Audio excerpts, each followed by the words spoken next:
Olá, começa agora o Direto da Redação e a gente abre falando de saúde. Você sabia que o uso excessivo de celulares e tablets pode causar danos à coluna? Sobre esse assunto, eu conversei com o médico Rômulo Pinheiro, que é ortopedista e especialista em coluna.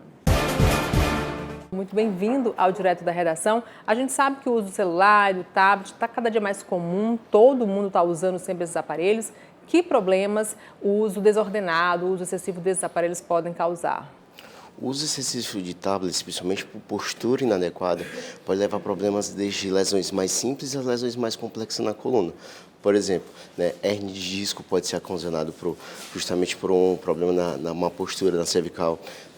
Problemas além relacionados com artrose na coluna, inflamação na cervical, que hoje é o mais comum hoje na população. Isso tem desencadeado muita dor realmente cervical. E justamente outros problemas mais graves, por exemplo, o estreitamento do nervo, apertando e por consequência, o paciente justamente não tendo só uma dor no pescoço, mas uma dor que a gente chama de os red flags, que são as bandeiras vermelhas, que é justamente as dores irradiadas, falta de força na mão, ou seja, o uso excessivo do tablet ele pode trazer problemas do mais simples, como uma dor simples na cervical, que é o mais comum hoje na população. É aquele tipo de dor que a gente justamente toma um medicamento, um anti-inflamatório, e depois de 3 dias passa a dor, ou seja, uma dor de caráter muscular. Quando essa dor é mais complicada, ou seja, quando ela passa justamente de 3 a 5 dias, existem justamente essas complicações e pode dar justamente dores irradiadas para os braços, falta de força nos membros, que a principal hoje causa é uma hernia de disco.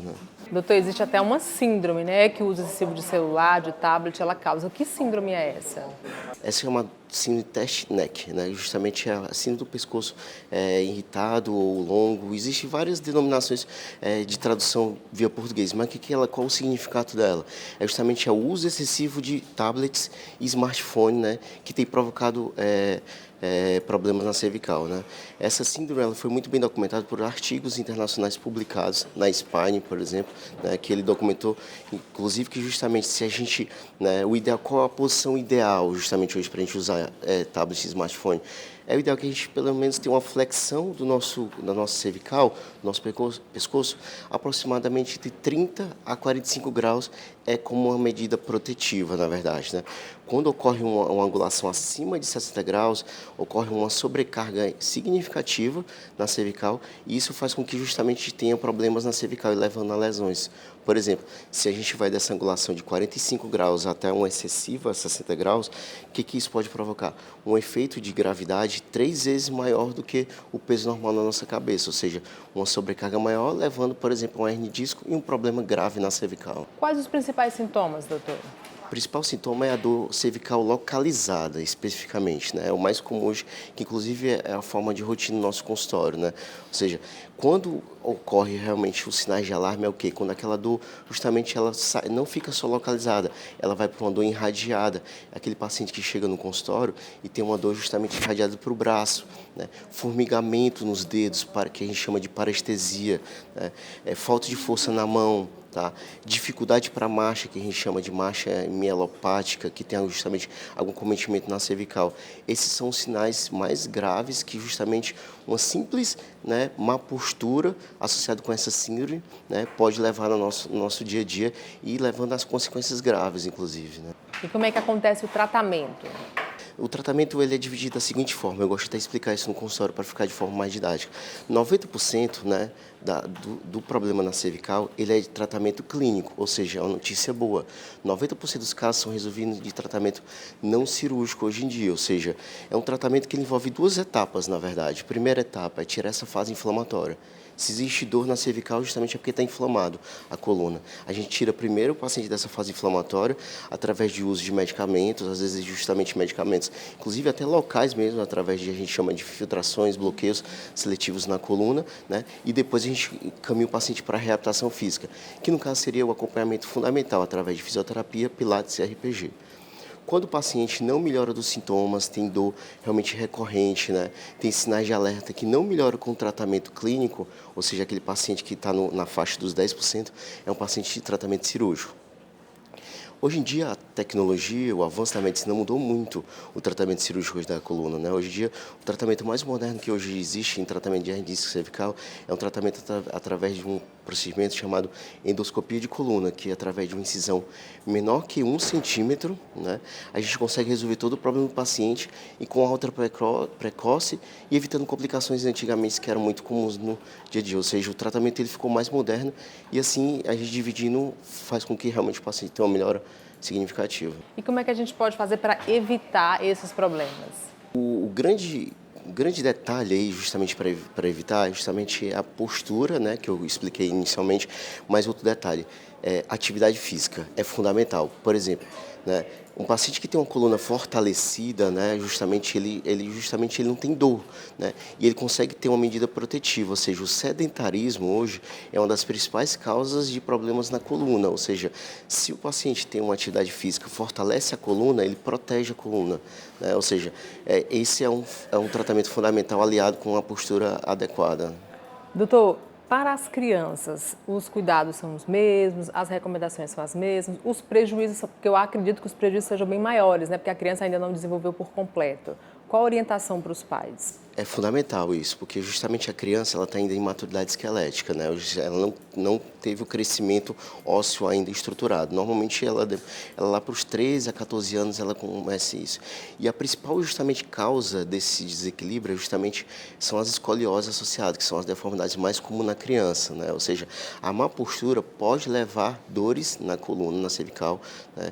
Justamente por um uso excessivo de tablets e no caso de criança isso pode ser estruturado, porque ainda está adquirindo maturidade esquelética ainda, né? Ou seja, pode ser uma deformidade, inclusive que a gente chama o nome de deformidade estruturada, porque justamente a gente, como adultos, a gente já adquiriu toda a maturidade esquelética. A criança não, ela ainda está desenvolvendo, isso pode provocar efeitos graves não só hoje na criança, mas a médio e a longo prazo. O ideal também é reduzir o uso de tela, porque a gente sabe que a tela para a criança, para o adulto, é prejudicial em uma série de fatores, né? Acho que a redução, passar pela redução da tela para a criança, acho que passa por esse caminho, né? Seria interessantíssimo, principalmente que preconizado pela OMS, justamente o uso, né, excessivo pode levar a lesão na coluna.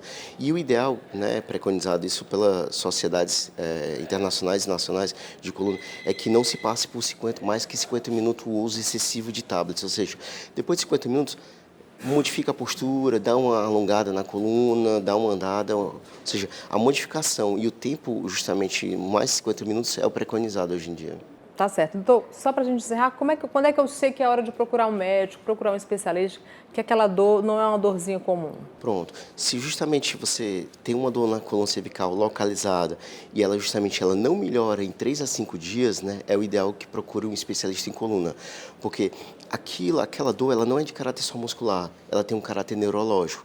E aí justamente o ortopedista especialista em coluna, ele é hoje o profissional mais especialista, né, e mais indicado para você procurar o problema de coluna nesse caso. Tá ótimo. Então, eu conversei agora com o Dr. Rômulo Pinheiro, que é ortopedista e especialista em coluna. Doutor, muito obrigada. Muito obrigada pela participação aqui no Direto da Redação. Eu que agradeço, Tatiana. Obrigado. O Direto da Redação fala agora sobre o Escritório de Direitos Humanos Dom Aloysio Loscheider, que funciona aqui na Câmara Municipal. Eu conversei com o advogado e coordenador do escritório, Cláudio Silva. E como é hoje, Cláudio, a atuação do escritório Dom Aloysio Loscheider?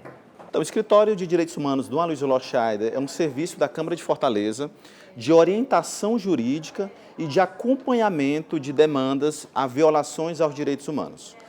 Qualquer cidadã de Fortaleza pode vir à Câmara de Fortaleza, procurar o Escritório de Direitos Humanos, seja com uma dúvida, uma orientação ou relatar alguma denúncia, uma reclamação que envolva violações a direitos humanos. As orientações, nós vamos, de qualquer tema, nós vamos fornecer ao cidadão. Caso seja necessário a judicialização, ou seja, ele precisa de um advogado, nós temos uma parceria com a Defensoria Pública, a pessoa será encaminhada para a Defensoria Pública. Aqueles casos que nós chamamos as graves violações aos direitos humanos, vítimas de violência, demandas relacionadas com educação, saúde, assistência social, demandas de comunidades, o escritório faz um acompanhamento passo a passo. Inclusive, se for necessário, nós visitamos a comunidade, visitamos a entidade que está demandando o escritório, para acompanhar a superação daquela situação de violação ao direito fundamental, ao direito humano, que a pessoa ou o grupo esteja passando. Como é que a população faz para ter acesso? Ele é voltado para qualquer pessoa, inclusive com demandas individuais. O diferencial é que nós fazemos o acompanhamento mais próximo de demandas coletivas. Os casos individuais, nós fazemos o encaminhamento para o órgão responsável ou para a Defensoria Pública. O acesso presencialmente, a pessoa pode vir aqui na Câmara de Fortaleza. Logo na entrada, nós temos a Central da Cidadania, o escritório integra esse conjunto de serviços aqui da Câmara de Fortaleza, de 8 às 17 horas, de segunda a sexta, preferencialmente agendado pelo telefone 3444-8429. A gente fala preferencialmente porque a gente pode se preparar melhor para atender uma demanda agendada. Também pode nos procurar pelos canais institucionais da Câmara de Fortaleza, pela ouvidoria, enfim, e também pelo nosso e-mail, edal, semifo.ce.gov.br. Cláudia, são aí quantos anos de atuação no escritório? Qual é o balanço que a gente pode... São 6, balanço positivo, né? São 6 anos, o escritório foi criado, 7 anos vamos fazer esse ano, em dezembro desse ano. Foi criado em dezembro de 2016. Né? O escritório, escritórios como esse só existem aqui na Câmara de Fortaleza, no Brasil inteiro, aqui na Câmara de Fortaleza. E temos um escritório também que, inclusive, nos espelhou, que é o escritório Frei Tito, na Assembleia Legislativa. Serviço importante para o cidadão, desde ter acesso a um advogado, para uma orientação, para uma dúvida. Muitas vezes, eu sempre digo que a defesa do direito começa pelo conhecimento do próprio direito. Né? Você saber que tem um direito, ou saber que aquele direito está sendo violado, é o primeiro passo para você garantir a efetivação desse direito. Mas o escritório tem uma grande parceria, ele é uma referência para comunidades da periferia de Fortaleza, para associações, para movimentos comunitários, movimentos populares, especialmente na demanda da moradia e dos serviços urbanos. São mais de 4.700 famílias diretamente beneficiadas pela atuação do escritório. Muita gente, porque como nós lidamos com comunidades, é muito comum fazer uma visita em comunidades de 100, 200, 400 famílias que ou estão reivindicando moradia ou ao aprimoramento de um serviço público. Então, nós conseguimos causar, junto com parcerias, né? Não tem como fazer esse trabalho sem parcerias da Defensoria Pública, do Ministério Público. E o fato de estar numa casa parlamentar também dá uma legitimidade institucional. Né? Nós servimos, de certa forma, como um canal de diálogo do parlamento com comunidades e com a sociedade. Né? Então, o balanço é positivo e nós esperamos também cada vez mais aprimorar nossos serviços, trazendo benefícios com a população. Esse mês, o Ferroviário Atlético Clube completou 90 anos e eu conversei com o presidente do time, Aderson Maia Júnior. Confira. Aderson, muito bem-vindo ao Direto da Redação. O Ferroviário está aí completando 90 anos essa semana, né? E aí vocês prepararam uma programação extensa, né? Como é que está essa programação para celebrar? Boa tarde, é um prazer estar aqui no programa. Iniciamos já na semana passada, né, com um jantar comemorativo, junto à torcida, um evento muito bonito, onde também mostramos um uniforme novo, né, em alusão aos 90 anos. Também apresentamos o Jardel como embaixador. Nessa semana agora, terça-feira, tivemos um ato ecumênico na Barra, no Ferroviário, e com os familiares de funcionários, atletas, diretoria.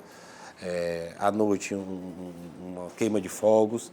E é festivo, a gente vem sempre com algumas promoções, jogos, com banda de música, trazendo a comunidade da região da Barra do Ceará, indo aos jogos, contratando ônibus para levar essa comunidade lá.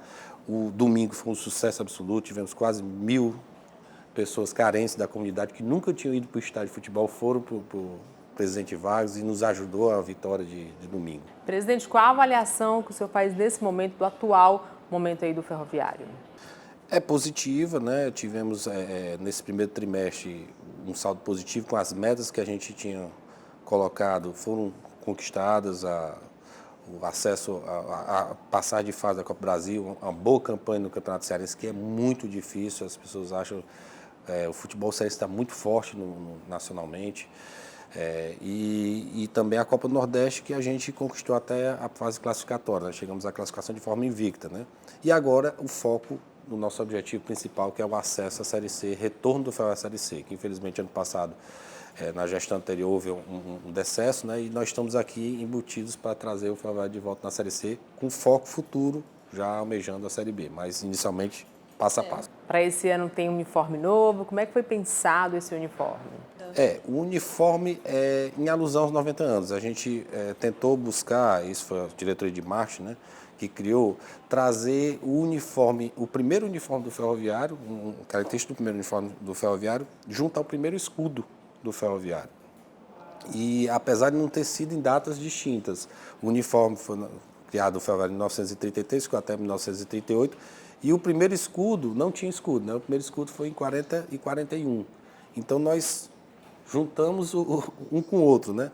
Ficou muito bonito, muito positivo, agradável. As vendas estouraram, as camisas. Já estamos pedindo a nossa fábrica para confeccionar mais, porque faltou camisa. Muitos torcedores querem adotar, inclusive, o escudo antigo de novo, moderno, mas isso é questão de tempo, calma, vamos um passo de cada vez, como eu digo. Tem que ter um estudo maior. E ficamos muito felizes com isso. E essa semana aí foi anunciado o Jardel como embaixador do clube. O que é que isso significa?